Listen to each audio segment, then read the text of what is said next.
Hey everyone, this is Taylor Hamlin at History Forge. I'm going to be going over how to create a research question. So for my students especially, this is going to be very beneficial when looking at getting something going for our big projects. At this stage of research, normally you should have got your secondary sources done. You should have read a lot about your topic. You should have been generating some questions by this point.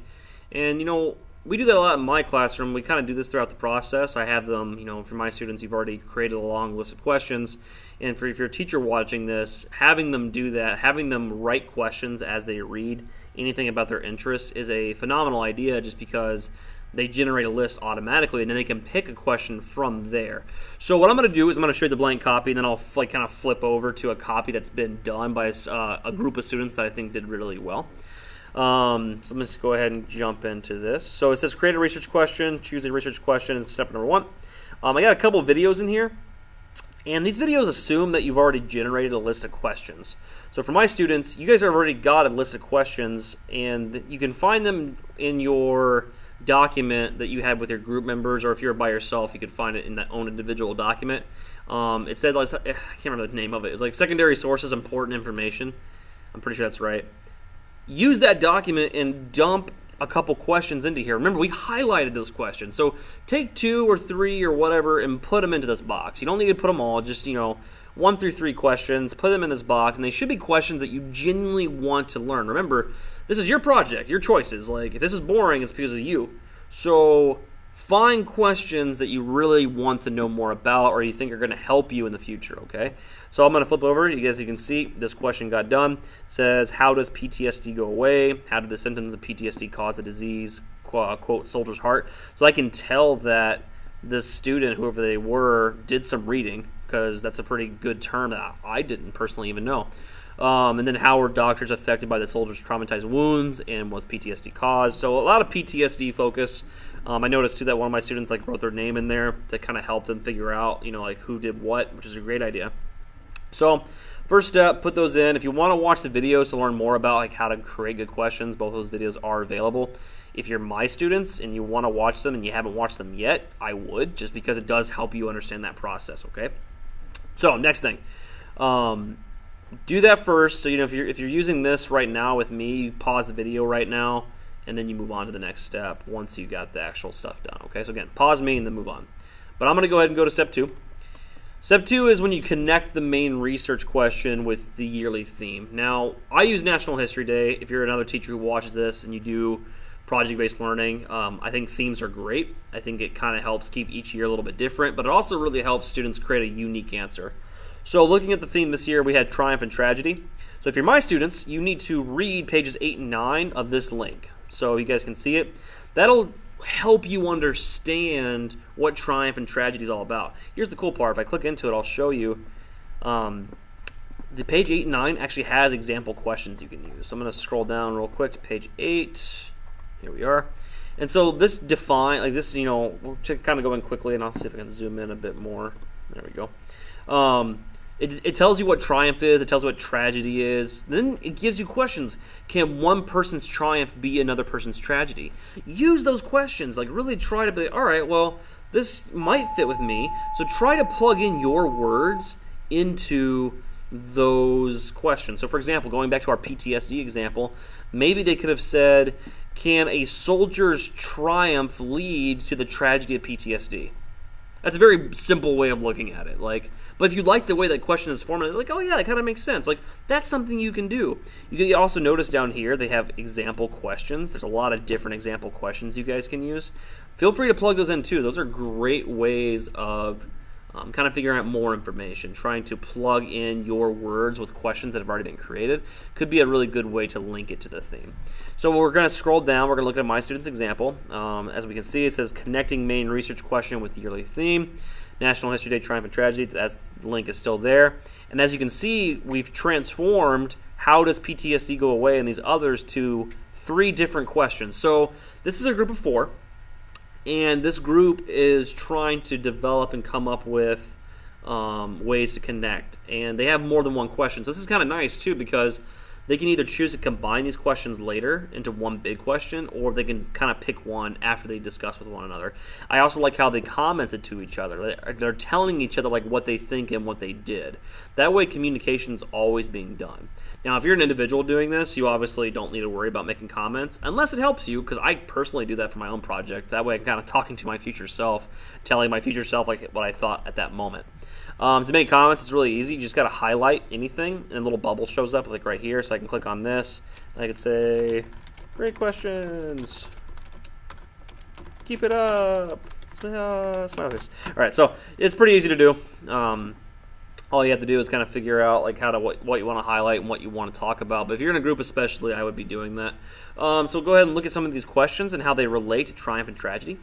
How do the tragedies of soldiers affect how the doctors perform their surgeries? Did seeing these traumatic injuries affect the doctor's confidence or their triumph in their surgery? Excellent question. I can clearly see how tragedy and triumph is being put into it. And to me, it's really obvious how the theme connects. So I think that was a really good job. Read another one. How do these symptoms of PTSD in the Civil War affect the doctors working with those soldiers? Do these symptoms of PTSD affect the triumph of doctor success? So again, you're kind of seeing the different use of triumph there. The last one. How do the doctors help the soldiers with their tragedies? I think that's excellent. Being a soldier is often a tragedy, so linking that to the tragedy theme is really good. And then, did the tragedies that the doctors had to work with affect their confidence in themselves, which could talk about triumph? Again, trying to figure out both. And if you don't know how to do that, look at the questions. There's 2 pages worth of them.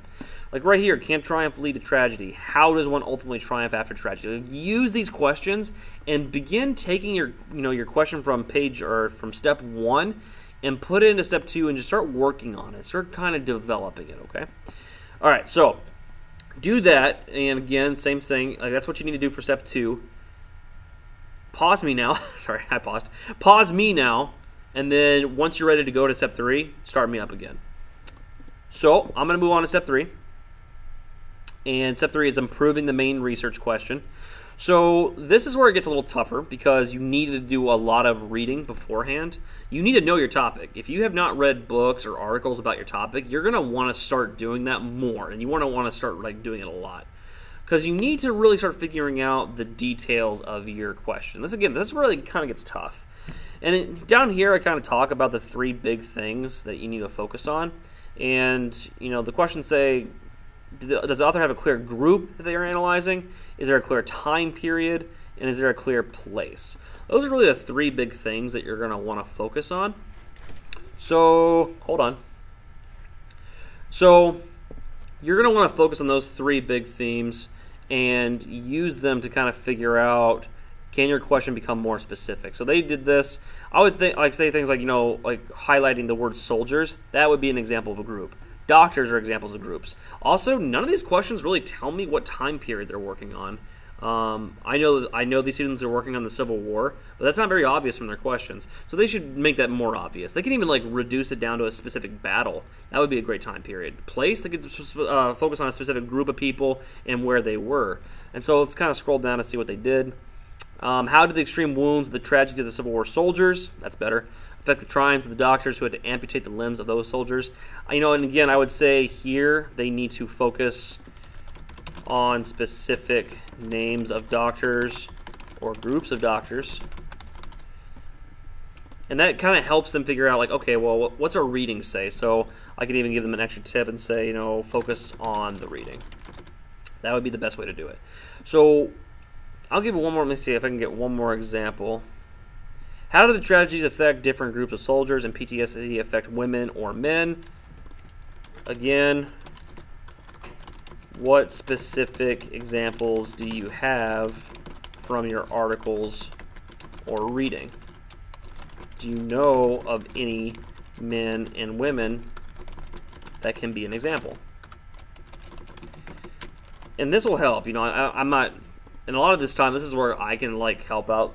This is where my help starts getting a little more tough for me, because even though I'm an historian and a history teacher, I don't know all these facts. A lot of times, this is where the kids really have to step up, and this is where I start telling the students, you are the ones who are going to be masters of this subject. You are the ones who are going to be the professional. You're going to teach me a lot of stuff this year, and I try to coach them and tell them that too. And if you're my students watching this, you are going to be the professional. You are going to be the person who teaches other people. So you need to do the research, and you need to find the information. And if you can't do that, ask me, and I'll help you find the stuff. But in the end of the day, you have to do the reading and have to figure it out.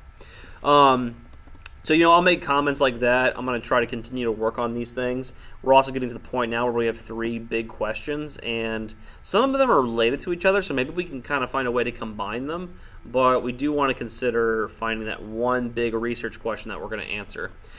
I have examples down here too. So if you want to use these examples, as you can see, like right here, I asked a question, how did geography affect the way people live in the early 1800s compared to now? I define the 3 different things, people, time, and place, and how they could be better. And I would, assume my students can notice this. I improve the question right here. So that question's better. But that question still could be much better. Like I could have specific northern farmers I'm talking about. So we really want to get down to the nitty-gritty as much as possible. And this week we'll be really trying to focus on that and do that, okay? So those are my examples. Feel free to look at them. I got 2 major examples that'll help you. And hopefully that'll, those details will give you some advice. So that's actually where we're going to stop, because this last part's more of a peer editing thing I want to do with each other. So we're going to stop there. Like the goal is by the time you get through step 3 that you have a pretty solid question, and we're going to have to defend it among each other. So at one point we're actually going to print these out, and we're actually going to go around in class and we're going to tear them apart. Like, we're going to ask people, like, hey, what do you think about this question? What do you think? Like, what's a way we can challenge these people? And it's just a really big exercise in trying to figure out, like, how we can really all help each other. So that's pretty much it. That's how the document works. So by the time you're done, I want you to have a question, at least one question down here, that shows triumph and tragedy, that shows that you try to improve that main research question, okay? Again, that's it for me. Don't think there's anything else really. If you're my students, I'm going to help you obviously with this, so please just raise your hand, ask me questions if you need help, and you can go ahead and close your computers and start working on this sheet. Everybody else, if you're a teacher watching this, another student, if you're another student especially, ask your teacher. Feel free to contact me if you want help. If you are a teacher though, I will put this link to this document into the video description, so if you want to borrow it, you can. Feel free to, if you have ideas on improvements, please let me know. I would love to know them.